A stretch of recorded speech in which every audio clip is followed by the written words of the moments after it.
हरे कृष्णा। ओम ज्ञानतिमिरान्धस्य ज्ञानाञ्जनशलाकया चक्षुरुन्मीलितं येन तस्मै श्रीगुरवे नमः। श्रीचैतन्यमनोभीष्टं स्थापितं येन भूतले स्वयं रूप कदा मह्यं ददाति स्वपदान्तिकं। वन्देऽहं श्रीगुरोः श्रीयुतपदकमलं श्रीगुरून् वैष्णवांश्च श्रीरूपं साग्रजातं सहगण रघुनाथान्वितं तं सजीवं साद्वैतं सावधूतं परिजनसहितं कृष्णचैतन्यदेवं श्रीराधाकृष्णपादान् सहगण ललिता श्रीविशाखान्वितांश्च। हे कृष्ण करुणा सिन्धु दीनबन्धु जगत्पते गोपेश गोपिका कान्त राधाकान्त नमस्तुते।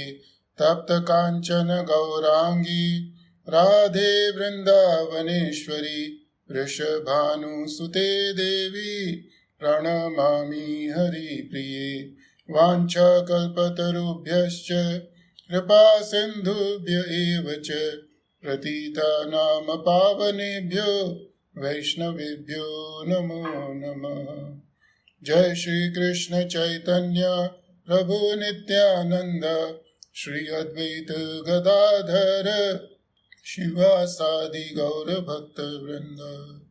हरे कृष्णा कृष्णा कृष्णा हरे हरे, हरे राम राम राम हरे हरे। हरे कृष्णा। प्रभु जी ने माता जी सभी भक्तों का आज के कृष्णा भावना भावित कार्यक्रम में हार्दिक स्वागत है। आज हम श्रीमद् भगवद गीता के अध्याय 2 श्लोक नंबर 61 के ऊपर चर्चा करेंगे। तानि सर्वाणि संयम्य युक्त आसीत मत्परः वशे हि यस्येन्द्रियाणि तस्य प्रज्ञा प्रतिष्ठिता। तानि सर्वाणि संयम्य युक्त आसीत मत्परः वशे हि यस्येन्द्रियाणि तस्य प्रज्ञा प्रतिष्ठिता। तानि सर्वाणि संयम्य युक्त आसीत मत्परः वशे हि यस्येन्द्रियाणि तस्य प्रज्ञा प्रतिष्ठिता।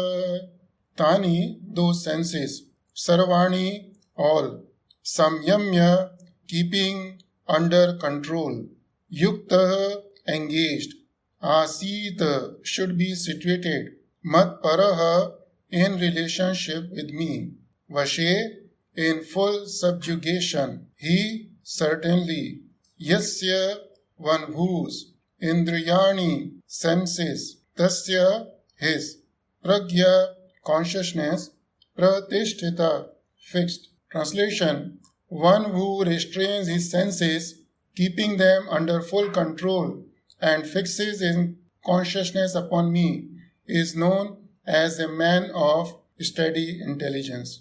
Purport by His Divine Grace Srila Prabhupada. Jai Srila Prabhupada. Hare Krishna. Any Prabhu would like to read? Any Prabhuji or Mataji? Hare Krishna Prabhu. Hare Krishna Prabhu. I'll read the purport Prabhu by trying. That the highest conception of yoga perfection is Krishna consciousness is clearly explained in this verse. And unless one is Krishna conscious, it is not at all possible to control the senses. As cited above, the great sage Durvasa Muni took a quarrel with Maharaja Amrisa, and Durvasa Muni unnecessarily became angry out of pride and therefore could not check his senses. On the other hand, the king, although not as powerful a yogi as the sage, but a devotee of the Lord, silently tolerated all the sage's injustices and thereby emerged victorious. The king was able to control his senses because of the following qualifications, as mentioned in Srimad Bhagavatam 9.4.18-20. Sarve mana Krishna padar avindeyo varchansi vaikunth gunanu varnane करो हरि मंदिर मार्जना दिशु श्रुतिम चकारा जुत सत कथोदया मुकुंद आलिंग आल्या दर्शने दृशो तद्वृत्य गात्र सपर्शे नग संगमम प्राणम च तत्पाद सरोज सौरभे श्रीमद उल्स्या रस्ताम तद उपीर्ते पादो हरे क्षेत्र पदानु सर्पणे शिरो ऋषिकेश पदाभि वंदने कामम च दास्य न तो काम काम येया यथोतम श्रमुख जनाश्रयारतिः King Abarisa fixed his mind on the lotus feet of Lord Krishna, engaged his words in describing the abode of the Lord, his hands in cleaning the temple of the Lord, his ears in hearing the pastimes of the Lord, his eyes in seeing the form of the Lord, his body in touching the body of the devotee, his nostrils in smelling the flavors of flowers offered to the lotus feet of the Lord, his tongue in tasting the tulsi leaves offered to him, his legs in traveling to the holy places where his temple is situated, his head in offering obeisances unto the Lord, and his desires in fulfilling the desires of the Lord. And all these qualifications made him fit to become a Matpara, devotee of the Lord. The word Matpara is most significant in this connection. How one can become Matpara is described in the life of Maharaja Ambarisya. Srila Baldeva Vidya Bhanuswana Bhusana, a great scholar of the Acharya, in the line of Matpara, remarks, Madbhakti Prabhavena Sarve Indriya Vijay Purvika Swatam Drishtihe Sulbheti Bhavaya. The senses can be completely controlled only by the strength of devotional service to Krishna. Also, the example of fire is sometimes given. As a blazing fire burns everything within a room, Lord Vishnu, situated in the heart of a yogi, burns up all the kinds of impurities. The Yoga Sutra also prescribes meditation of Vishnu and not meditation on the void. The so-called yogis who meditate on something other than Vishnu simply waste their time in the vain search after some phantasmagoria. We have to be Krishna conscious, devoted to the personality of Godhead. This is the aim of the real yoga. Hare Krishna. Hare Krishna. Can I request 3 Prabhujis and 3 Matajis to recite the verse, please? Tani sarvani samyamya yukt asit matparha vashe yasya indriyani tasya pragya pratishthrita. Hare Krishna. Tani sarvani samyamya yukta asita matparaha vashe yasya indriyani tasya pragya pratishtita. Hare Krishna. तानि सर्वाणि संयम्य युक्त आसीत मत्परः वशे हि यस्येन्द्रियाणि तस्य प्रज्ञा प्रतिष्ठिता. हरे कृष्ण. हरे कृष्ण. तानि सर्वाणि संयम्य युक्त आसीत मत्परः वशे हि यस्येन्द्रियाणि तस्य प्रज्ञा प्रतिष्ठिता. हरे कृष्णा. तो भगवद गीता के दूसरे अध्याय में अर्जुन कृष्ण भगवान से प्रश्न करते हैं कि स्थित प्रज्ञ से का भाषा समाधिस्तस्य केशव स्थित धी किम प्रभाषेत किम आसीत व्रजेत किम. तो इस प्रश्न में अर्जुन भगवान से 4 चीज़ों के बारे में पूछते हैं कि जो स्थित प्रज्ञ से, कि ऐसा व्यक्ति जिसकी चेतना भगवान में स्थिर हो गई है, जिसकी बुद्धि भगवान में लग चुकी है, उसके क्या लक्षण होते हैं. और सबसे पहले अर्जुन भगवान से पूछते हैं कि स्थित प्रज्ञ से का भाषा, कि व्हाट इज हिज लैंग्वेज. और इसके संदर्भ में भगवान उसको उत्तर देते हैं कि प्रजहाति यदा कामान सर्वान पार्थ मनोगतान. कि भगवान कहते हैं कि वह अपने मन से भौतिक इच्छाओं का पूरी तरह से त्याग कर देता है. तो भाषा का अर्थ, जैसे हम लोग जनरली वी थिंक भाषा means language, Hindi, English, Gujarati, Russian, the language. But here the language means general symptom, कि उसका सामान्य चिन्ह क्या है, जिस व्यक्ति की बुद्धि पूरी तरह से भगवान में लग गई है. तो भगवान उसका सारांश में उत्तर देते हैं और कहते हैं कि वह व्यक्ति अपने मन से सारी इच्छाओं का पूरी तरह से त्याग कर देता है. और अर्जुन का दूसरा प्रश्न है स्थित धी किम प्रभाषेत. प्रभाषेत का अर्थ है कि वह किस तरह से बातचीत करता है. प्रभाषा, भाषा मीन्स प्रभाषा का अर्थ है कि बातचीत करने का, और यहाँ पर इसका अर्थ है कि स्थित प्रज्ञा के समक्ष जब सुख दुख का समय आता है या शुभ और अशुभ स्थितियाँ आती है तो वह किस तरह से उनका सामना करता है, और how does a man of study intelligence reacts externally and internally when faced by the situations of happiness and distress and auspicious and inauspicious circumstances. तो इसके संदर्भ में भगवान 2 श्लोक बोलते हैं, श्लोक नंबर 56 और 57। और अर्जुन का तीसरा प्रश्न है किम आसीत, कि स्थित प्रज्ञ से किस तरह से बैठता है। आसीत का मतलब है बैठना, और यहाँ पर आसीत का अर्थ है कि किस तरह से अपनी इंद्रियों को वह वश में रखता है। कि अगर हम किसी व्यक्ति को एक जगह बैठा हुआ देखें हम, तो लगता है कि उसकी इंद्रियां वश में हैं और किसी न किसी काम में लगी हुई हैं। तो यहाँ पर इसी तरह से आसीत का अर्थ है कि स्थित प्रज्ञा है वह किस तरह से अपनी इंद्रियों को वश में रखता है। तो कृष्ण भगवान इसका उत्तर 4 श्लोकों में देते हैं, 58, 59, 60, 61, 58, 59, 60, 61। तो श्लोक नंबर 58 में कृष्ण भगवान बताते हैं कि यदा संहरते चायम कूर्मो अंगानि व सर्वतः। तो भगवान कछुए का उदाहरण देते हैं कि जिस तरह से कछुआ अपनी इंद्रियों को अपने खोल में रखता है और सिर्फ कुछ समय के लिए जब आवश्यकता होती है तो अपनी इंद्रियों को अपने खोल से बाहर निकालता है, उसी तरह से एक स्थित प्रज्ञा जिस व्यक्ति की बुद्धि भगवान में लग गई है वह अपनी इंद्रियों को विषय भोगों से खींच कर रखता है। और इसके बाद में कृष्ण भगवान बोलते हैं विषया विनिवर्तन्ते निराहारस्य देहिना। तो भगवान अर्जुन को बताते हैं कि अगर हम इंद्रियों को बलपूर्वक उनके विषय भोगों से दूर रखेंगे तो ऐसा करने से क्या नुकसान है। और भगवान कहते हैं कि अगर हम इंद्रियों को बलपूर्वक उनके विषयों से दूर रखेंगे तो इंद्रियां उनके विषयों से दूर रहेगी, लेकिन इंद्रियों के मन में रसोपी, रस को भोगने की इच्छा बनी रहेगी। और फिर भगवान अर्जुन को इसका समाधान भी बताते हैं कि अगर तुम्हें ऐसा नहीं करने का है, तुम्हें अपने मन से इंद्रियों की भोग वासना खत्म करनी है, भोगों की इच्छा खत्म करनी है, तो परम दृष्टवा तुम उत्कृष्ट रस का स्वाद लो। और हमने आपको उदाहरण दिया था कि अगर कोई व्यक्ति रोज घास को गन्ना समझ के चबा रहा है तो वह घास को चबाता रहेगा और उसको घास चबाने में आनंद आता रहेगा।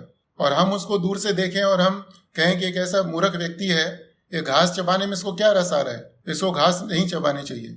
तो हम उसको व्यक्ति को कितना ही समझाएं कि भाई ये घास में रस नहीं है, इसमें जूस नहीं है, ये गन्ना नहीं है, तो उसको समझ में नहीं आएगा जब तक कि वह स्वयं अपने मुख से गन्ने के रस का स्वाद अनुभव नहीं करे। और एक बार उसने गन्ने के रस का स्वाद ले लिया, चख लिया, तो स्वतः ही उसको घास चबाने का जो रस है वह रस अच्छा नहीं लगेगा। तो भगवान इस तरह से अर्जुन को समझाते हैं कि इंद्रियों को बलपूर्वक वश में करने के स्थान पर तुम इंद्रियों को परम दृष्टवा, उनको उत्कृष्ट रस दो। लेकिन इसके अगले श्लोक में भगवान अर्जुन को सावधान भी करते हैं कि जब हम अपनी इंद्रियों को उत्कृष्ट रस देने का प्रयास करते हैं तो उस समय कुछ गड़बड़ हो सकती है। और गड़बड़ क्या हो सकती है, भगवान अर्जुन को बताते हैं कि हमारी इंद्रियों का स्वभाव ऐसा है कि वह ऐसा व्यक्ति जो उनको वश में करने का प्रयास कर रहा है, यततो मीन्स वश में करने का प्रयास कर रहा है, और विपश्चिता, प्रयास ही नहीं कर रहा, उस व्यक्ति के अंदर विवेक भी है कि क्या अच्छा है क्या बुरा है। ऐसे व्यक्ति के मन को भी इंद्रियां जबरदस्ती हर लेती हैं मतलब जो व्यक्ति का जो निश्चय है उसके निश्चय से भी उसको डगमगा देती है। कि व्यक्ति ने गन्ना खाया, कि कोई व्यक्ति बहुत समय से घास खा रहा है और उसको हमने गन्ना खाने के लिए दिया, उसने गन्ना खाया, लेकिन फिर भी वो घास को इतने समय से खा रहा है वो कि गन्ना खाने के बाद भी उसको लगता है कि आज तो मेरे को घास खाने को नहीं मिली, आज तो थोड़ी सी घास खानी चाहिए ना। तो यही हमारी भी स्थिति है ना कि हम पहले तो घास को चबाते रहते हैं, गन्ने का रस स्वाद लेने का प्रयास नहीं करते, और गन्ने का रस भी मिल जाए तो भी घास इतनी खाई है हमने, इतने जन्मों से घास खा रहे हैं कि वो घास का स्वाद नहीं छूटता है। एक बार इंद्र देवता ने अपने गुरु बृहस्पति के प्रति अपराध किया तो उनको उस कारण से इस धरती पर सूअर बनना चढ़ा। और फिर ब्रह्मा जी को दया आई, उन्होंने नारद जी को भेजा कि भाई इनको जाके वापस लेके आओ स्वर्गलोक में। नारद जी इधर धरती पर आते हैं और इंद्र देवता को बोलते हैं कि भाई तुम यहाँ पर क्या कर रहे हो, तुम अपने धाम में चलो, स्वर्ग लोक में जाओ, वहां पे तुम्हें इतना अच्छा खाने को मिलेगा, इतना अच्छा परिवार है। तो इंद्र देवता जाने को तैयार नहीं है स्वर्ग लोक में, कहते हैं कि यहाँ पर क्या बुराई है ना, यहाँ पर मुझे इतना अच्छा भोजन करने को मिलता है ना, स्वर्ग में ऐसा भोजन मिलेगा क्या। तो इंद्र को जो मलमूत्र खाना है उसी का स्वाद, उसी में स्वाद उसको आता था। तो ऐसी हमारी स्थिति है कि अगर हमको गन्ना खाने का अवसर है तो भी हमारी इंद्रियां हैं वो जबरदस्ती हमें गन्ने से दूर हटा देती है। तो भगवान अर्जुन को सावधान कहते हैं कि परम दृष्टवा देते समय, अपनी इंद्रियों को उत्कृष्ट रस देते समय भी ध्यान रखना चाहिए कि हमारी इंद्रियों का स्वभाव क्या है, प्रमादहीनी, वो इंद्रियों के समान प्रमाद करती हैं, बहुत ज्यादा बलशाली हैं और हमें जबरदस्ती इंद्रियों को उनके विषय भोगों के पास ले जाएंगे। और हमने आपको पिछले हफ्ते में बताया था कि आदेश शंकराचार्य जी 5 जीवों को उदाहरण देते हैं कि कुरंग, मातंग, पतंग, मीन, भृंग, और हर एक जीवों के बारे में बताते हैं हर एक जीव की सबसे कमजोर इंद्रिय क्या है। तो कुरंग के बारे में बताते हैं, कुरंग अर्थात डियर। हिरण की सबसे कमजोर इंद्रिय क्या है, साउंड, वह मीठी ध्वनि सुनता है और शिकारी की तरफ आकर्षित होता है, शिकारी उसको मार देता है। मातंग एलिफेंट, उसकी सबसे कमजोर इंद्रिय क्या है, स्पर्श, वह हमेशा हथनी का स्पर्श करना चाहता है। तो जब शिकारी को हाथी को मारना होता है तो दूर से हथनी दिखाता है और बीच में जाल बिछाते हैं, तो हाथी हथनी का स्पर्श करने के लिए आगे जाता है और शिकारी उसको पकड़ लेता है। पतंग, मोत, सबसे कमजोर इंद्रिय क्या है पतंग की, साइड, जैसे ही कोई सुंदर चमकीली वस्तु दिखती है उसकी तरफ दौड़ता है और जैसे ही वह आग की तरफ दौड़ता है आग में प्रवेश करता है और उसकी मृत्यु हो जाती है। मीन, फिश, सबसे कमजोर इंद्रिय क्या है, टेस्ट, टंग, कि शिकारी पकड़ने के लिए जाल में थोड़ा सा आगे कुछ खाना लगाता है, इंद्रिय उसके ऊपर कूदती है और वह जाल में पकड़ी जाती है। और भृंगा, उसकी सबसे कमजोर इंद्रिय क्या है, सूंघना, वह एक सुगंधित फूल की तरफ आकर्षित होता है, उसके ऊपर बैठता है और फूल जब बंद होता है तो वह उसी के अंदर मर जाता है। तो शंकराचार्य कहते हैं कि संसार में मनुष्य के अलावा जितने जीव हैं उनकी सिर्फ एक सबसे कमजोर इंद्रिय है। जैसे डियर की, हिरण की सबसे कमजोर इंद्रिय क्या है, साउंड, वह बहुत ही मधुर ध्वनि सुनता है और सुन के उसकी तरफ आकर्षित होता है और जाल में फंस जाता है। हिरण को अगर और किसी तरह से मारना चाहे तो नहीं मरेगा वो, बाकी चारों इंद्रियों उसकी कमजोर नहीं है। ऐसे ही हाथी है, उसकी सिर्फ एक इंद्रिय कमजोर है, सबसे ज्यादा कमजोर है, बाकी इंद्रिय कमजोर नहीं है, उसके कारण नहीं मरता। लेकिन मनुष्य ऐसा जीव है जिसकी पांचों के पांचों इंद्रियां बहुत ज्यादा कमजोर है। तो इसीलिए भगवान यहाँ पर अर्जुन को सावधान करते हैं। जब भगवान कहते हैं यत तो ही अपनी कौनते पुरुषस्य विपश्चिता इंद्रियाणि प्रमाथीनि हरंती प्रसभम मना, हरंती प्रसभम मन को हर लेती है ना, कि द पर्सन में have the will and the wisdom but still he cannot conquer the senses. और हमने आपको बताया था कि युद्ध में जीतना हो तो हमारे पास बहुत ज्यादा स्ट्रांग विल हो और बहुत ज्यादा विजडम हो, तो भी विल और विजडम काम नहीं करेगी। हमें वेपन चाहिए, हमें हथियार चाहिए युद्ध को जीतने के लिए। तो कृष्ण भगवान ने उस हथियार के बारे में बताया हमको पहले वाले श्लोक में। लेकिन अब इस श्लोक के अंदर तानि सर्वाणि संयम्य युक्त आसीत मत्परः ये वशे ही यस्येन्द्रियाणि तस्य प्रज्ञा प्रतिष्ठिता। इस श्लोक के अंदर कृष्ण भगवान हमें एक वेपन के बारे में बता रहे हैं और वह हमारे लिए बहुत ज्यादा महत्वपूर्ण है। इस श्लोक के अंदर कृष्ण भगवान ने 3 चीजें बोली हैं। There are 3 words which we are going to discuss today. One is संयम्य, सेकेंड इज मत्परा, थर्ड इज वश। इस श्लोक के अंदर भगवान ने 3 बहुत ही विशेष शब्द बोले हैं, संयम्य, मत्परा एंड वश। हम आज उसके बारे में चर्चा करेंगे। तो सबसे पहले हम संयम्य और वश के बारे में चर्चा करेंगे कि पहली लाइन में कृष्ण भगवान बोलते हैं कि तानि सर्वाणि असंयम्य, कि तानि का अर्थ है वह, इंद्रियाणी मतलब सारी इंद्रियां। भगवान कहते हैं कि तानि सर्वाणि संयम्य, कि स्थित प्रज्ञा क्या करता है कि अपनी सारी इंद्रियों को हमें ध्यान में रखना चाहिए कि हमारी सारी इंद्रियां बहुत ज्यादा कमजोर है। दूसरे जीव है उनकी सिर्फ एक इंद्रिय कमजोर है, हमारी सारी इंद्रियां बहुत कमजोर है। तो इसलिए भगवान कहते हैं तानि सर्वाणि, तानि सर्वाणि मतलब वह सब इंद्रियां, संयम्य अभी संयम्य एंड वशे ही यस्येन्द्रियाणि, दूसरी लाइन में भी भगवान इंद्रियां शब्द का प्रयोग करते हैं ना। तो पहली लाइन में भी सेंसेस हैं, दूसरी लाइन में भी सेंसेस हैं, लेकिन पहली लाइन में भगवान बोलते हैं संयम्य इंद्रियाणि और दूसरी लाइन में वश इंद्रियाणि। तो संयम्य और वश दोनों में अंतर क्या है कि संयम्य का अर्थ है कि हम इंद्रियों को जीतने का प्रयास कर रहे हैं, और वश का अर्थ क्या है कि हमने इंद्रियों को जीत लिया है। प्रभुपाद से subjugation, subjugation means we have conquered the senses है ना। पहली स्थिति क्या है संयम्य कि युद्ध चल रहा है, और दूसरी वश की स्थिति क्या है कि हम युद्ध जीत चुके हैं ना। संयम्य कौन सी स्थिति है? संयम में ऐसी स्थिति है कि युद्ध चल रहा है और विरोधी पक्ष अपना शक्ति लगा रहे हैं, विरोध कर रहे हैं। कि आप कल्पना करिए कि आप युद्ध के मैदान में खड़े हैं और आप खड़े हैं, आपके साथ में हथियार हैं और सामने दूसरे पक्ष के सैनिक भी खड़े हैं, तो हम दूसरे सैनिकों को जीतने का प्रयास कर रहे हैं, दैट इज संयम्य। और जब हम प्रयास कर रहे हैं तो प्रयास करते समय there is an opposition from the other side soldiers, कि दूसरे पक्ष के सैनिक विरोध कर रहे हैं हमारा। और वश की स्थिति है कि अभी सैनिक हमारे वश में है ना। संयम्य की स्थिति है कि कभी हम सैनिकों को वश में करते हैं, कभी सैनिक हमको वश में करते हैं। यह संयम में वो स्थिति है कि कभी हम इंद्रियों को वश में करते हैं और कभी इंद्रियां हमको वश में करती है। लेकिन वशा वो स्थिति है कि जब इंद्रियां पूरी तरह से हमारे वश में हैं। संयम्य का अर्थ है कि हम गोदास हैं, ज्यादातर समय हम अपनी इंद्रियों के स्वामी हैं, और वशा वो स्थिति है जहां पर हम गोस्वामी हैं, कि हम इंद्रियों के स्वामी हैं। अभी सैनिक पूरी तरह से हमारे वश में हैं।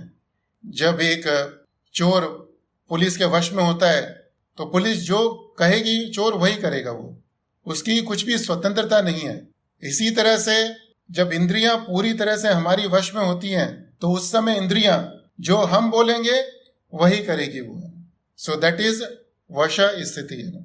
तो पहली लाइन में कृष्ण भगवान बोलते हैं तानि सर्वाणि संयम्य, कि संयम्य इंद्रियाणि, कि trying to conquer the senses, इंद्रियों को वश में करने का प्रयास करता है। और तीसरी लाइन में बोलते हैं कि वश ही यस्य इंद्रियाणि, कि उसने इंद्रियों को वश में कर लिया है। लेकिन इन दोनों के बीच में एक अवस्था है, and what is that stage? That stage is मत्परः। मत्परः it's very very very very very very very important है। ये भगवद गीता का पहला श्लोक है जहां से कृष्ण भगवान भक्ति योग की चर्चा शुरू करते हैं। पहला श्लोक है जिसके अंदर कृष्ण भगवान मत अपने बारे में बताते हैं। पहला श्लोक है जहां से कृष्ण भगवान अभी हमें भक्ति की शिक्षा देना शुरू करेंगे। भगवद गीता का दूसरा अध्याय, उसका शीर्षक है contents of the Gita summarised, Gita सार। तो अभी तक भगवद गीता के दूसरे अध्याय में हमने सांख्य योग के बारे में सुना, जब कृष्ण भगवान देह, शरीर और आत्मा के बारे में बताते हैं। फिर कृष्ण भगवान अर्जुन को निष्काम कर्म योग के बारे में बताते हैं, फिर सकाम कर्म योग के बारे में बताते हैं। तो अभी तक कृष्ण भगवान ने अर्जुन को ज्ञान योग के बारे में बताया, सकाम कर्म योग के बारे में बताया, निष्काम कर्म योग के बारे में बताया, कर्म योग के बारे में बताया। लेकिन इस श्लोक के अंदर सिर्फ एक शब्द के अंदर कृष्ण भगवान भक्ति योग के बारे में बताते हैं, और बाकी का जो दूसरा अध्याय है उसके बाद में कृष्ण भगवान अपने बारे में कुछ डायरेक्टली नहीं बोलेंगे हुए। He will talk about other things indirectly. ये पहला श्लोक है जिसमें कृष्ण भगवान पहली बारी हमको बताते हैं कि who should be our object of devotion, कि हमारी भक्ति का उद्देश्य क्या होना चाहिए। अभी तक भगवान ने परम दृष्टवा, भगवान ने उत्कृष्ट रस बोला।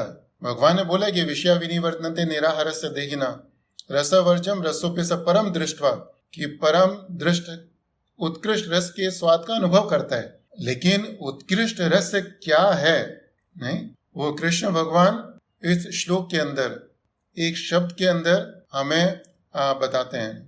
सो पहली स्थिति है कि trying to conquer the senses, कि स्थित प्रज्ञा है, उसकी पहली स्थिति क्या है कि वह इंद्रियों को वश में करने का प्रयास कर रहा है। और तीसरी स्थिति है इंद्रियों को जीत लिया है, लेकिन बीच की स्थिति क्या है, उसमें कृष्ण भगवान बताते हैं कि इंद्रियों को किस तरह से जीतने का प्रयास करता है। वह अपनी इंद्रियों को मत परहा, इंद्रियों को कृष्ण की सेवा में लगाता है। एंगेज मीन्स लगाना, और इसका अलग अलग अर्थ है। इसका मतलब है कार्य भी है, एक्टिविटी भी है, लेकिन टू सिंप्लीफाई मत परहा means engage all the senses in relation with Krishna or with the controlled senses, or while he is trying to control the senses, he fixes his consciousness upon Krishna. And once a person keeps trying to do it, then he will come to the stage where he will be vashehi yasyendriyani, when he would have conquered the senses, कि जहां पर इंद्रियां उसके वश में होंगी वह गोस्वामी होएगा। इंद्रियां वह करेंगी जो वह इंद्रियों से करवाना चाहता है, जो उसके कल्याण के लिए अच्छा है। अभी तक कृष्ण भगवान is playing the role of a instructor. अभी तक कृष्ण भगवान एक शिक्षक की भूमिका निभा रहे हैं इस श्लोक से पहले, लेकिन इस श्लोक के अंदर कृष्ण भगवान बोल रहे हैं कि who should be the object of sense control. Until now, Krishna has been talking to Arjuna about the sense control. But in this verse, Krishna is telling Arjuna that who should be the object of sense control. There can be so many teachers. Sorry, let me repeat in Hindi. कि अभी तक कृष्ण भगवान ने अर्जुन को इंद्रियों को वश में करने के प्रयास करने के बारे में बताया, लेकिन इस श्लोक के अंदर कृष्ण भगवान बता रहे हैं कि इंद्रियों को वश में करने का प्रयास करते हैं, उसका उद्देश्य क्या होना चाहिए। तो कृष्ण भगवान कहते हैं कि I should be the object of sense control, है कि अगर हम इंद्रियों को एक बार वश में कर लें तो चेतना हमारी कहाँ पर लगनी चाहिए। There may be so many teachers in the world who talk about the sense control. इस संसार में बहुत सारे व्यक्ति हैं, अनगिनत व्यक्ति हुए हैं, अभी भी हैं और आगे भी होंगे, जो हमें बता सकते हैं कि हमें इंद्रियों को वश में कैसे करना चाहिए। यहाँ पर कृष्ण भगवान भी बता रहे हैं कि हमें इंद्रियों को कैसे वश में करना चाहिए, लेकिन वो सब जो इंस्ट्रक्टर्स हैं, जो पहले हुए हैं और जो आज हैं और जो आगे आने वाले होंगे, उनमें और कृष्ण भगवान में क्या अंतर है कि कृष्ण भगवान is the object of sense control. Other instructors other than Krishna they are not the object of sense control. संसार में जितने भी व्यक्ति हमें इंद्रियों को वश में करने के बारे में बताते हैं, हमें इंद्रियों को वश में करने के बाद इंद्रियों को उन व्यक्तियों के ऊपर नहीं लगाने का। That is not the object of our meditation. Our object of meditation is Krishna. That is the meaning of in brief. यह मत परा का अर्थ है ना। जब हम इंद्रियों को वश में करने की बात करते हैं, सो हमें ध्यान रखना चाहिए कि इंद्रियों को वश में करने का अर्थ ये नहीं है कि इंद्रियों को निष्क्रिय कर देने का। When we speak about trying to control the senses, it does not mean that we have to be inactive. No, that does not mean. When we say, when we are sitting with a child in the car and tell the child that keep the car under control, जब हम बच्चे को बोलते हैं कि बेटा car को नियंत्रण में रखने का, तो हमारा मतलब ये नहीं है कि बच्चों को बोलने के कि कार को रोक दो। हम बच्चों को ये बोलना चाहते हैं कि keep the car on the right track, कि गाड़ी को सीधे रास्ते पे सीधे सीधे चलाते रहो उसको। When we say the batsman is under control, जब हम कहते हैं कि बैट्समैन कंट्रोल के अंदर है, तो इसका मतलब ये नहीं कि बैट्समैन बैठा हुआ है। इसका मतलब ये है कि बैट्समैन को मालूम है कि बॉल किस तरह की आ रही है और बॉल को कैसे कंट्रोल करने का है, राइट, और बॉल को किस दिशा में फेंकने का है। That's the meaning of control, keeping the batsman under control. और when we say batsman under control does not mean कि batsman is simply sitting and not doing anything. जब चैरियटर घोड़े को नियंत्रण में रखता है, तो इसका मतलब ये नहीं कि घोड़े को बिल्कुल तरह से बिठा के रख देता है वो। The horse is inactive. Horse is under control means horse is in the right direction. Horse is acting according to the desire of the charioteer, कि जिस तरह से रथ का सारथी रथ को चलाना चाहता है, जिस दिशा में लेके जाना चाहता है घोड़ा, उसी दिशा में आगे जा रहा है ना। सो सिमिलरली व्हेन वी से that we have to keep the senses under control, or we should try to control the senses, does not mean we stop the activities of senses. इंद्रियों को वश में करने का अर्थ यह नहीं है कि हम इंद्रियों की गतिविधियों को रोक दें. Rather keeping the senses under control means you keep the senses in the right direction so that they can reach to their ultimate goal. कि इंद्रियों को जो वश में करने का लक्ष्य है, इंद्रियां उस लक्ष्य तक पहुंच जाएं. तो अभी इस श्लोक के अंदर कृष्ण भगवान मत्परा मीन्स प्रभुपाद जी कहते हैं इन रिलेशन विद मी, योगी और स्थित प्रज्ञा uses all his senses in relation with Krishna, कि अपनी सारी इंद्रियों को कृष्णा के संबंध में यूज करने का, उसको प्रयोग में लेके आने का. हमने 2 हफ्ते पहले आपको बताया था कि अगर हम इंद्रियों को नो बोलेंगे, इंद्रियां द सेंसेस वुड रेबेल, इंद्रियां विद्रोह कर देंगी. भगवान ने हमको आंख दी है, तो आंख का कार्य क्या है? आंख का कार्य देखना. आंख हमेशा कुछ न कुछ देखना चाहती है. तो आंख कहती है हमें कुछ देखना है, और मैं आंख को बोलूंगा कि नहीं, तुझे कुछ नहीं देखने का.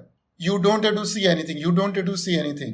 कान कुछ सुनना चाहते हैं, और आंख को बोलूंगा नहीं, तुम्हें कुछ नहीं सुनने का, तुम्हें कुछ नहीं सुनने का, तुम्हें कुछ नहीं सुनने का. तो फिर क्या होगा कि आंख विद्रोह कर देगी, कान विद्रोह कर देगा, जीवा विद्रोह कर देगा. They would rebel. All the 5 senses would rebel. All the 5 senses would attack us. तो इसके स्थान पर हमें क्या करना चाहिए? आंख बोलता है देखने का है, तो अच्छा ठीक है, हमें आंख को बोलना चाहिए अच्छा हम तुम्हें देखने के लिए कुछ देंगे. कान बोलता है सुनने का, अच्छा हम आपको सुनने के लिए कुछ देंगे. जीवा कुछ खाना चाहती है, अच्छा हम आपको कुछ देंगे खाने के लिए. तो हमें आंख को क्या देना चाहिए, कान को क्या देना चाहिए, जीवा को क्या देना चाहिए, इसके संदर्भ में हमारे आचार्य लोग हमेशा श्रीमद् भागवतम का स्कंद 9 अध्याय 4 श्लोक नंबर 18 से 20 इसका उदाहरण देते हैं. और इसका उदाहरण क्यों देते हैं? क्योंकि यह श्लोक अम्बरीश महाराज के संदर्भ में आता है. और अम्बरीश महाराज कोई सन्यासी नहीं थे, वानप्रस्थ नहीं थे, ब्रह्मचारी नहीं थे, वह पूरे संसार के राजा थे. अम्बरीश महाराज के पास इतना वैभव था कि इसकी हम स्वप्न में भी कल्पना नहीं कर सकते. लेकिन उस सब वैभव को भी वह मिट्टी के समान भी नहीं समझते थे. वह के अर्थ है कि उनका अम्बरीश महाराज का इतना सा वैभव होते हुए भी उनको जिस तरह से हमारा मिट्टी के प्रति आकर्षण नहीं होता, उस तरह से अम्बरीश महाराज का उस वैभव के तरफ कुछ भी आकर्षण नहीं था. तो ऐसा सुनने के बाद अम्बरीश महाराज को आश्चर्य होता है कि महाराज जी ऐसा कैसे हुआ? वो तो एक गृहस्थ थे ना, और अतुल्य वैभव था उनके पास, स्वप्न में भी कल्पना नहीं कर सकते, लेकिन फिर भी उस वैभव के प्रति उनकी कुछ भी रति नहीं थी, है ना. तो ऐसा कैसे संभव हुआ? तो उसके उत्तर में शुकदेव गोस्वामी 3 श्लोक बोलते हैं ना, और वह 3 श्लोक प्रभुपाद जी ने भी तात्पर्य के अंदर बोले हैं. और उस 3 श्लोकों में हम देखेंगे कि हम किस तरह से अपनी इंद्रियों को परम दृष्टवा दे सकते हैं, किस तरह से हम अपने मन और इंद्रियों की चेतना को मत पर बना सकते हैं. तो शुकदेव गोस्वामी बोलते हैं कि सवै मन कृष्ण पदार विंदयो वचांसि वैकुंठ गुणानुवर्णने हरौ हरे मंदिर मार्जिनादिषु श्रुतिम चकाराच्युत सत कथोदय. तो यहाँ पर सबसे पहले शुकदेव गोस्वामी परीक्षित महाराज को बोलते हैं कि अम्बरीश महाराज ने अपनी मन और चेतना को किस तरह से कृष्ण भगवान में लगाया. तो कहते हैं सवई मन कृष्ण पदार विंदयो. सबसे पहले कृष्ण भगवान मन के बारे में बात करते हैं कि जिस तरह से यहाँ पर कृष्ण भगवान ने अर्जुन को सबसे पहले मन के बारे में बताया. स्थित प्रज्ञ से का भाषा है प्रजाहाति यदा कामा. सबसे पहले भगवान मन के बारे में बात कर रहे हैं कि अपने मन से सारी भौतिक इच्छाओं का त्याग कर देता है. तो यहाँ पे परीक्षित महाराज ने अपने मन से सारी भौतिक इच्छाओं का त्याग कैसे किया? तो उसके लिए सबसे पहले शुकदेव गोस्वामी बताते हैं सवई मन कृष्ण पदार विंदयो, कि अम्बरीश महाराज ने अपना मन कृष्णा के चरणों में लगाया था. And for a devotees the best position, कि एक भक्त के लिए भक्ति की सर्वोत्तम स्थिति क्या है कि उसका मन हमेशा कृष्णा के चरणों में लगा रहना चाहिए. सबसे ज्यादा विनम्र स्थिति है कि कृष्णा के चरणों के अलावा उसके मन में किसी भी तरह का स्मरण नहीं हो. और इसके विषय में और भी चर्चा कर सकते हैं, लेकिन भी उतना समय नहीं है. लेकिन अम्बरीश महाराज ने अपने मन को कृष्ण भगवान के चरणों में लगाया. देन दूसरी चीज वचांसी वैकुंठ गुणानुवर्णने। अब हमारे 10 इंद्रियां हैं, उसके ऊपर मन है, तो शुकदेव गोस्वामी ने सबसे पहले मन के बारे में बोला, और दूसरा वचांसी स्पीच, जो वर्ड्स हैं शब्दों के बारे में, उसके बारे में बता रहे हैं कि वचांसी वैकुंठ गुणानुवर्णने, की अपनी जिह्वा से अपने वचनों से वे क्या करते थे, वैकुंठ गुणानुवर्णने। वैकुंठ मतलब कृष्ण भगवान, गुण अनुवर्णने, गुण मतलब भगवान के गुण, अनुवर्णने मतलब हमेशा अपने शब्दों से भगवान के गुणों का वर्णन करते रहते थे। और इसी कारण से उनका मन कृष्ण के चरणों में लगा रहता था। The first 2 lines are very important.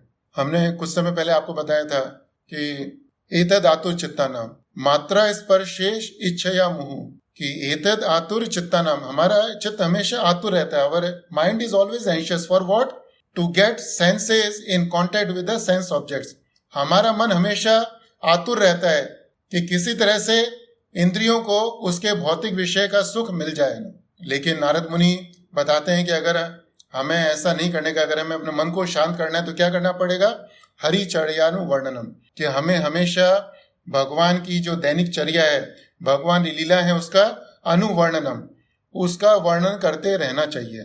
तो वही सेम चीज यहाँ पर शुकदेव गोस्वामी बता रहे हैं परीक्षित महाराज को, कि अम्बरीश महाराज का मन कृष्णा के चरणों में क्यों लगा हुआ रहता था, क्योंकि वह अपने वचनों से, अपने शब्दों से हमेशा कृष्णा के गुणों का वर्णन करते रहते थे।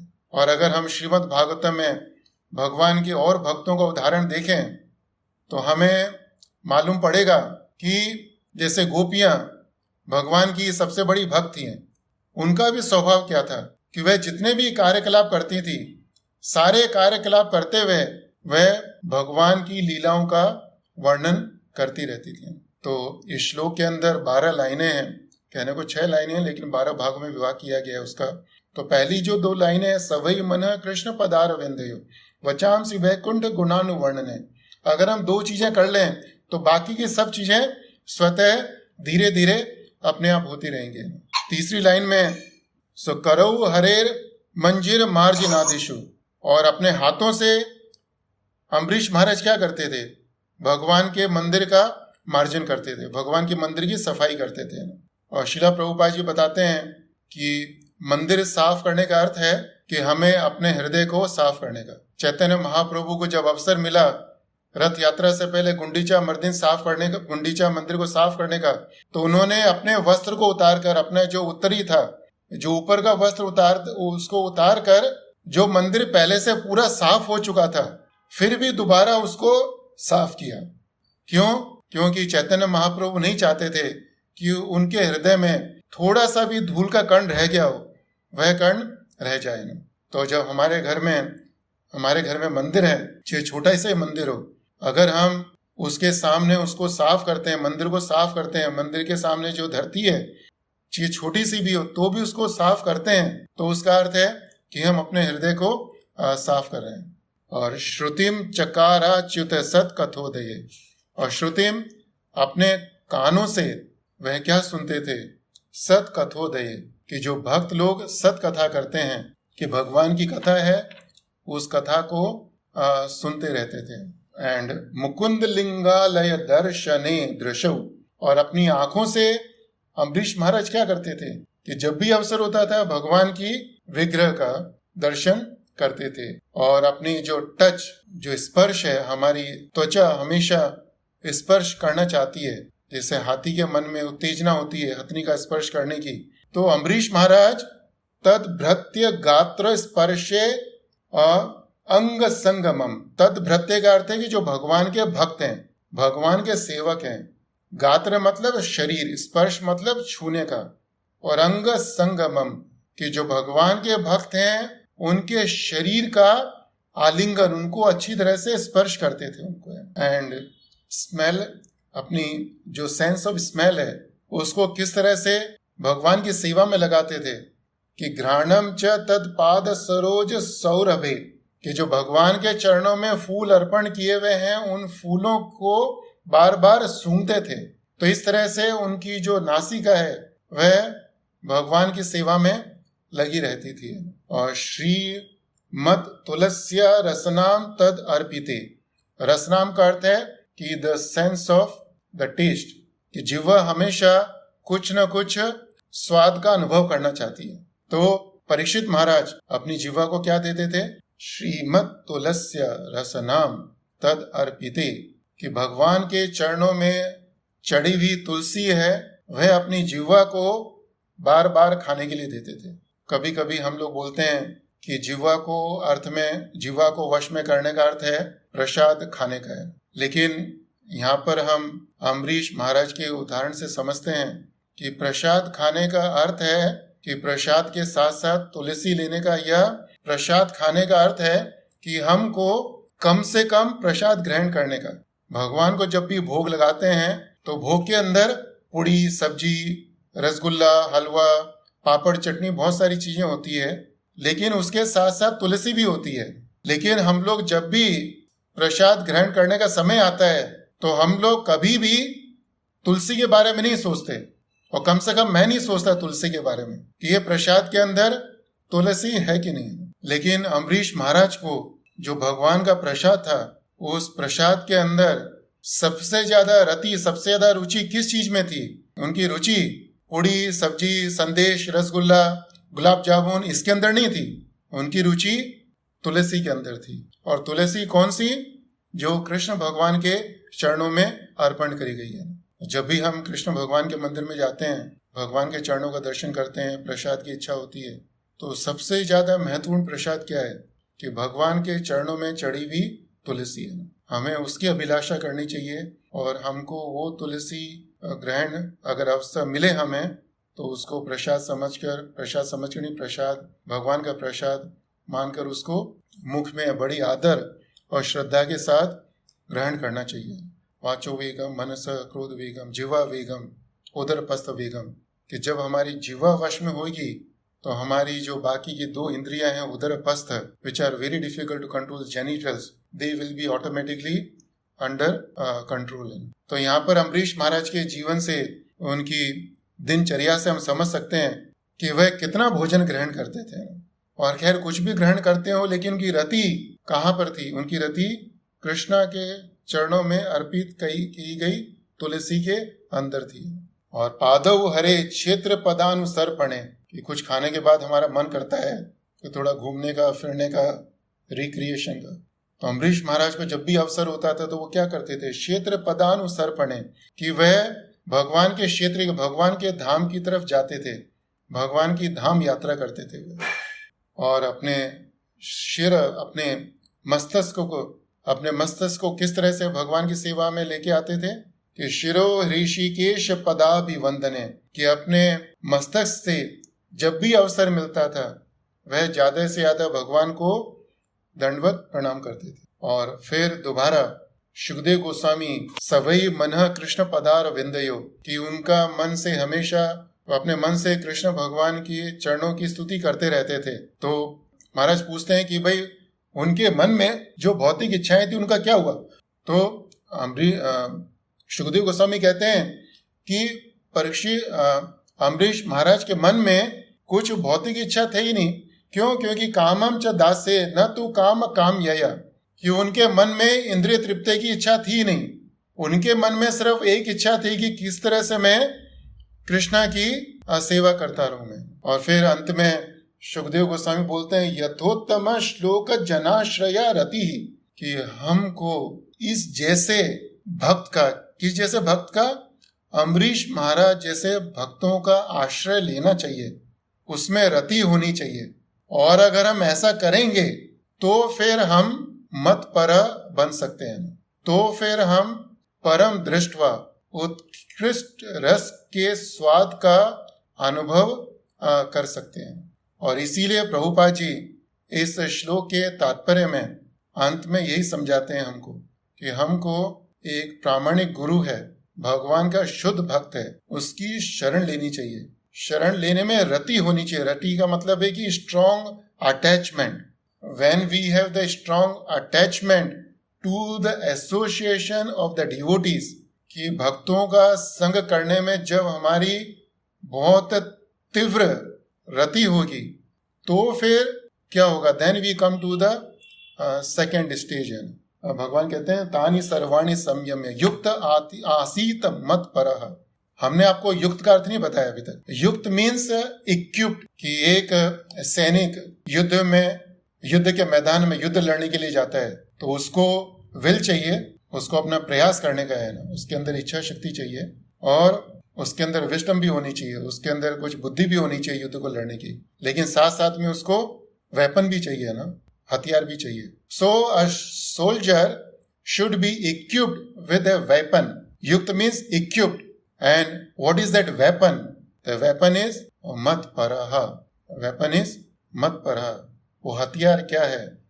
मत परः, कि we have to engage, use all our senses in relationship with Krishna. And how to engage all our senses in relationship with Krishna has been exemplified by Ambrish Maharaj and beautifully explained by Shukdev Goswami to Parikshit Maharaj. और once we become mat paraha, और जब हम मत परा बनेंगे, then we come to the stage of वशेहि यस्येन्द्रियाणि, कि जब हम पूरी तरह से मत परा हो जाएंगे तो हमारी वो स्थिति होगी कि वशेहि यस्येन्द्रियाणि, कि हमने इंद्रियों को वश में कर लिया। We have conquered the opposition, right? We have conquered the other side of the soldier. Now the soldier will do what I dictate him to do. No more fighting with the soldiers. कि जब हम इंद्रियों को पूरी तरह से कृष्णा की सेवा में लगाएंगे, पूरी तरह से मत पर हो जाएंगे, तब इंद्रियां हमारे वश में होंगी और इंद्रियां वही करेंगी जो हम इंद्रियों से अपने कल्याण के लिए, भगवान की प्रसन्नता के लिए करवाना चाहते हैं। हरे कृष्णा। हरे कृष्णा प्रभु जैन माता जी। अभी हम कथा को यहीं पे विराम देंगे और अभी किसी भक्त को कुछ प्रश्न हो, संदेह हो, दे आर वेलकम। और अगले हफ्ते में हम इसी श्लोक के ऊपर थोड़ी सी और चर्चा करेंगे। मत पर शब्द को कृष्ण भगवान ने भगवद गीता के 3 और श्लोकों के अंदर भी यूज किया है, तो हम देखेंगे श्रील प्रभुपाद जी वहां पर क्या कहना चाहते हैं। हरे कृष्ण। कृष्ण प्रभु जी, अम्बरीश महाराज का भागवतम का कौन सा नंबर श्लोक है प्रभु जी? माता जी, ये श्रीमद् भागवतम स्कंद 9 अध्याय 4 श्लोक नंबर 18, 19, 20। लेकिन आप श्लोक नंबर 18, 19, 20 से पहले 14, 15, 16, 17 ये श्लोक भी पढ़िए और इसके बाद में 21 और 22 श्लोक भी पढ़िए, ठीक है? तो आपको बहुत अच्छा लगेगा। हरे कृष्ण। और ये मत पर कौन से नंबर श्लोक में है प्रभु जी भागवत गीता का? माता जी, अभी हमने आपको श्लोक बताया 2.61 उसके अंदर है, फिर 6.14 उसके अंदर है, 12.6.7 या 12.6 कहिए उसके अंदर भगवान ने इस शब्द को यूज किया है, और उसके बाद में 18.57 उसके अंदर इस श्लोक को, और उस श्लोक के अंदर भगवान ने मत पर शब्द को यूज किया है। ठीक है माता जी? ओके, थैंक यू प्रभु जी। धन्यवाद, प्रणाम। हरे Krishna. Krishna, Babuji and Mataji, you can give your takeaway if you have no questions. आपको क्या अच्छा लगा इस श्लोक में? एक लाइन भी बता सकते हैं, not all the full summarization. So many points Prabhuji has covered today. So any one point from each one of you can explain. जो अच्छा लगा आपको, अच्छा लगा उस पे आप बता सकते हैं। हरे कृष्ण प्रभु। प्रभु, आप आज के श्लोक में प्रभु आपने बताया कि जैसे एक सोल्जर, उसके पास विल भी हो सकती है, he has will and wisdom, but he cannot win a war with only will and wisdom. He need a weapon. Yes. You need to have weapon to win the war.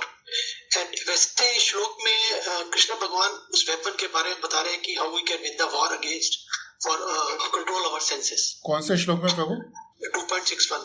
हाँ जी, हाँ। श्लोक बता रहे हैं, उन्होंने 3 चीजों के बारे में बताया थे, संयम या वशेहि एंड मत्परा। संयम या आपने बताया कि प्रभु वो स्थिति है कि जिस समय we are trying to conquer the senses. In this phase sometimes we are in control of senses and sometimes senses are in control. We can control the senses, and but it's a phase we are trying to fight with the senses. We are without them, and the Vashe is a stage where we have conquered the senses. The senses are in control of us. So whatsoever we say, senses will do the same. But in between this phase, there is a stage what is called Matparaha. And in this phase, we are trying to control our senses by focusing our conscious onto Krishna. Yes, Matpara is a stage where we are fighting the battle, right? With a weapon, Yes. equipped with what? जो अम्बरीश महाराज ने जितनी चीजें बताई ना अभी, equipped with हमारे क्या equipped with what? कि अभी अम्बरीश महाराज ने when he had to control his mind, how did he control? He used Krishna's lotus feet as an equipment, right, Prabhu? When he had to control his words, he used Krishna's katha as a weapon, right? So that's how we have to see that Matpara means equipped with the weapons. And what are those weapons? Is given in this Srimad Bhagavatam, the 3 verses. Yeah. So he's trying to control his senses by focusing his conscious onto Krishna. So Trying to- using his senses to satisfy Krishna. Trying to control his senses equipped with the weapons, right, Prabhu? Yes. Yeah. Yes, true. Because this thing has been told by Krishna only in this verse. उससे पहले वाले श्लोक में भगवान ने नहीं बताया वो, नहीं? और परम दृष्टा बोला लेकिन भगवान चुप रहे वहां पर, लेकिन अभी इस श्लोक में भगवान बता रहे हैं. तो बहुत सुंदर श्लोक है प्रभु, बहुत सुंदर शब्द है मत पर. Yes, Hare Krishna. Yes, Hare Krishna. Hare Krishna. Hare Krishna प्रभु. जैसे कि श्लोक में प्रभु आपने बताया कि वो should be the object of sense control. It is said in verse and Krishna is the object of sense control. And you also said the sense control does not mean that we have to make it inactive. It's basically we have to use it for Krishna. And if we say no to senses, then yeah, they will rebel. Basically, withdraw कर देगी. And see, when we say use for Krishna, Prabhupada ji ने यहाँ पे translation में ये नहीं बोला use for Krishna. Prabhupada saying use in relation with Krishna. Okay. क्योंकि यूज फॉर कृष्णा तो ऐसा हो जाएगा कि हम सिर्फ मंदिर में बैठे हैं, सारा कुछ जो करना है वहां पे मंदिर में ही कर रहे हैं हम लोग, है ना, राइट? राइट. लेकिन हम लोग वो तो नहीं कर सकते हैं ना, हम लोग सब कुछ छोड़ तो नहीं सकते हम लोग. Yes, sir. So we have to endeavour to do maximum things in relationship with Krishna. Okay, yeah so we have to remember. Prabhupada ji इसलिए बोलते थे कि हमको है ना, we have to scrutinisingly study Bhagavad Gita, है ना. तो प्रभुपाद जी जो भी बोला उन्होंने वो बहुत सोच समझ के बोला, है ना. अभी जैसे यहाँ पे प्रभुपाद जी ने बोला सबजुगेशन, राइट? तो subjugation is a stage when we have conquered the enemy, right? और संयम में means trying to conquer the enemy. ठीक है प्रभु जी. Hare Krishna. Thank you. Hare Krishna. In the beginning of the class, you told a very nice point that we are all used to eat the grass. So even if we get the sugarcane taste, but still we wish to eat the grass. So that tendency doesn't goes off very quickly. Yes. तो इसलिए प्रभु हमको प्रयास करना चाहिए कि हम देखें कि हमको गन्ना किधर है ना, राइट? कम से कम मन से हमको इतना प्रयास करना पड़ेगा, राइट, कि गन्ना किधर है और गन्ना किधर मिलेगा हमको. तो गन्ना हमको मिलेगा सत्संग के अंदर, राइट? और यही प्रभुपाद हमको इस श्लोक में बताने का प्रयास कर रहे हैं इसके तात्पर्य में. और जो 18.57 है उसके अंदर प्रभुपाद जी और इसको अच्छी तरह से बताते हैं ना, तो वो अगले हफ्ते में उसके बारे में थोड़ी सी चर्चा करेंगे. हरे कृष्णा प्रभु. हरे कृष्णा प्रभु जी, धन्यवाद. हरे कृष्ण. प्रभु जी बहुत अच्छा क्लास रहा. अमरीश महाराज का तो all the points we have to read that chapter 9.4.18, 19, 20, 21 and 22, right? नहीं, उससे पहले के भी 4 श्लोक लेने का माता जी. तो उसमें आपको बैकग्राउंड मालूम पड़ेगा जो मैंने आपको बताया yes.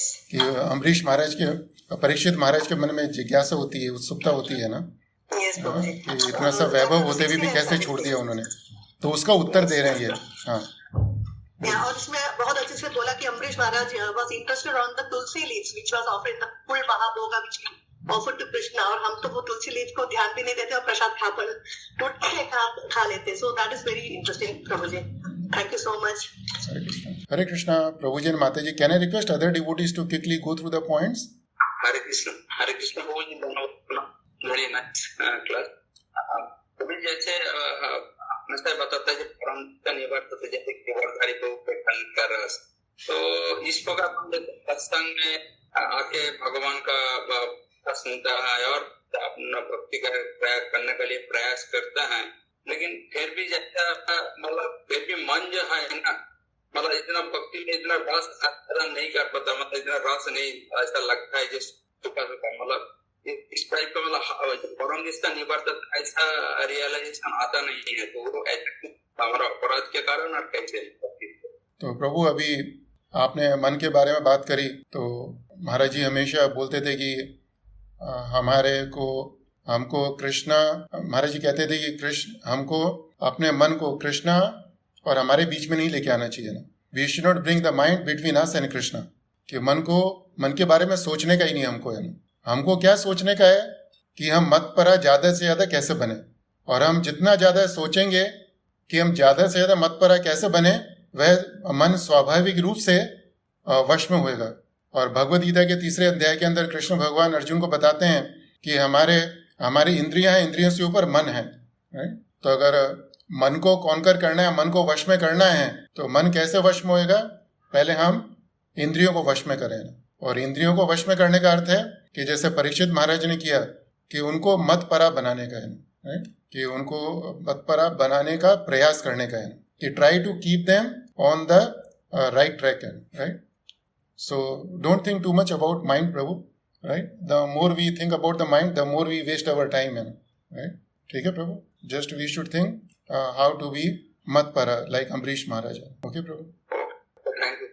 Hare Krishna. Hare Krishna, Mataji. Today, after you said an analogy about the controlling the senses. When we say the senses are controlled, that means it is actually in the right path. आपने एक analogy दिया था, when we say control, the horse is under control, it doesn't mean that horse is idle. It is actually following the right path.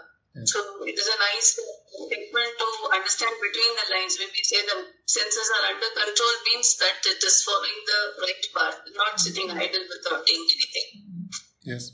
Thank you, Mataji. तो जिस तरह से हम लोग जब एक सपोज आप घोड़े को हाँक रहे, आप घोड़े आप दरख्त पे बैठे हुए हैं एंड आपके हाथ में लगाम है, तो आप घोड़े को वश में करने का प्रयास कर रहे हो, तो प्रयास करते समय क्या होगा?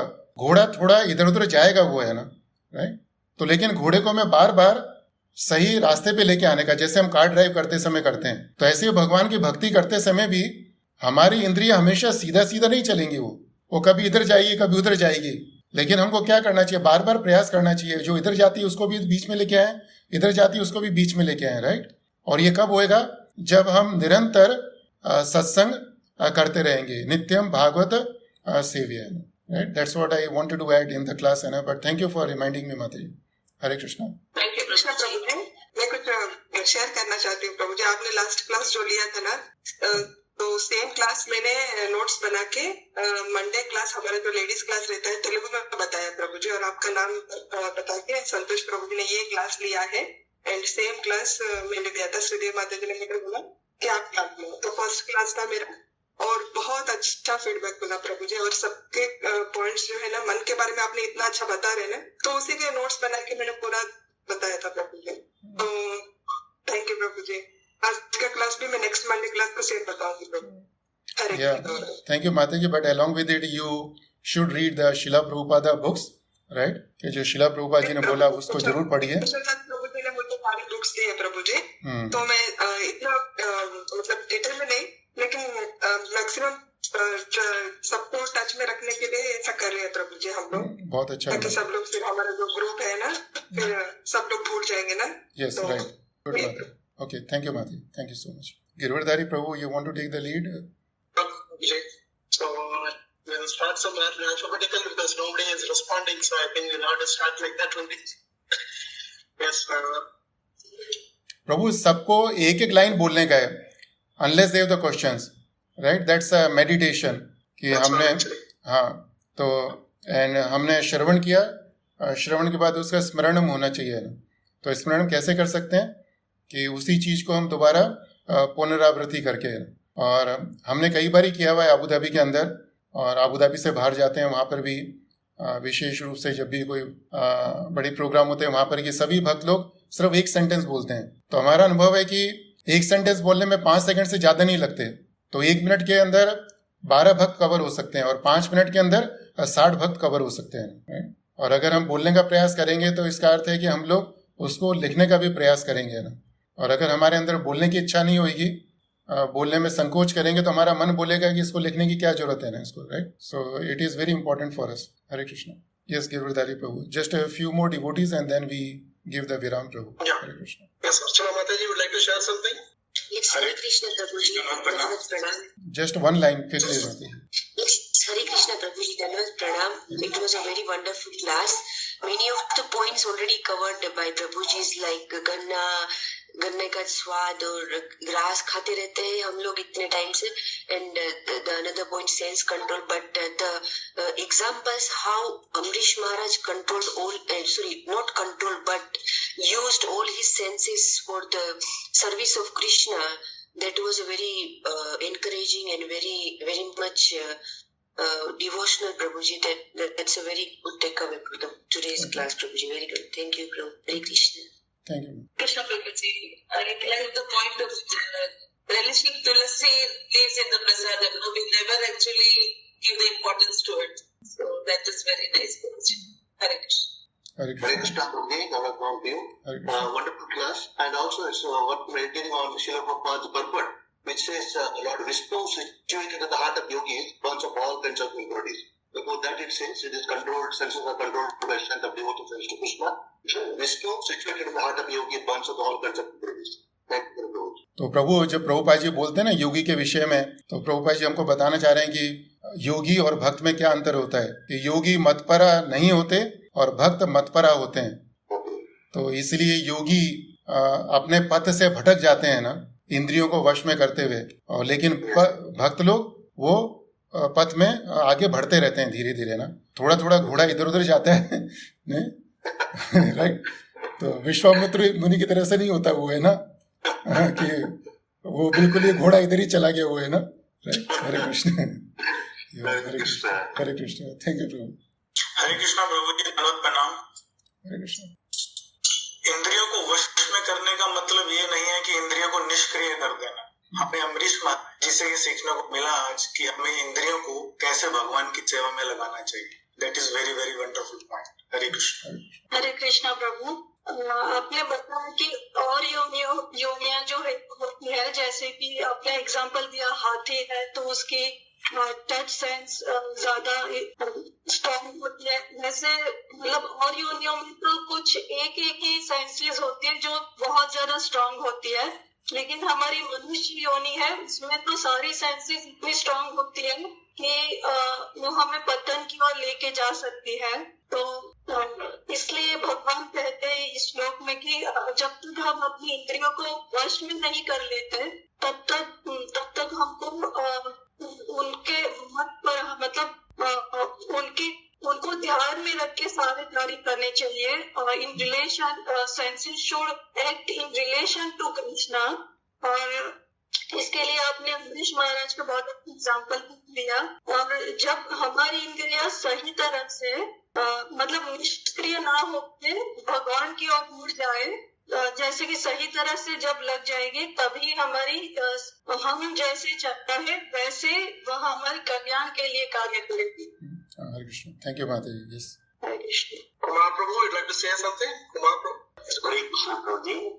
अपना हम लोग क्या है, भगवान को अपना प्रणाम करने प्रणाम करने पे लगाना चाहिए और उनको अपना भगवान को चढ़ाए, उनको अपना भगवान का प्रसाद को अपना देना चाहिए.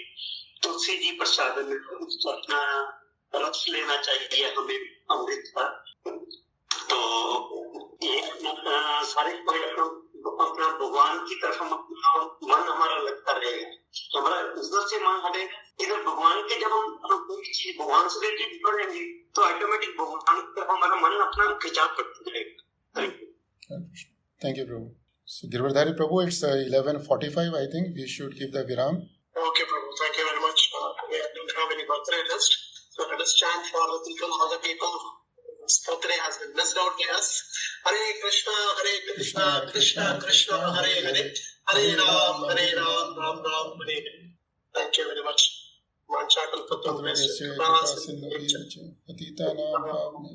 वैष्णवेभ्यो नमो नमः.